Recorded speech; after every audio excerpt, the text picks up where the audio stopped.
Uta amaga. Akụrụ ego dọtọ. Amaga m na ike akụ ọnwa. Ọ nwere ka ikwe watu. Chineke. Ọ dị ka ikwe Luke mote na tebo. Anasa ogbedo. Ya ka ogbedo. Anu ga-eji ogbedo. Anyị nwete ma ma niile ka.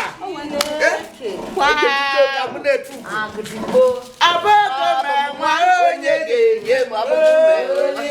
Ibe mafego me nwa onye ga-enye m. Ori na nwa. Abada dị n'isi ọbụdo onye ga-enye m. Ori na nwa. Ụlọ dị isi ọbụdo onye ga-enye m. Ori na nwa. Mbarụ uwe si ọbụdo onye ga-enye m. Ori na nwa. Ori ma nwa m o. Ori na nwa. Ibe baba ogo ma nwa onye ga-enye m.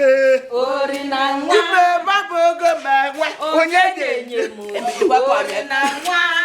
Ori ma nwa m o. Ori na nwa.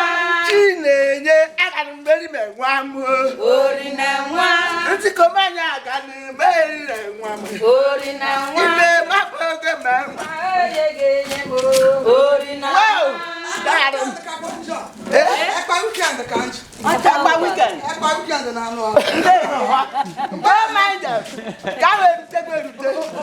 Akwụkwọ akpa na ose ndị kwuru alụnụ. Unu richara akwa mpa ekpa weekend na abịa. Ka ji ọnwa dị egwu.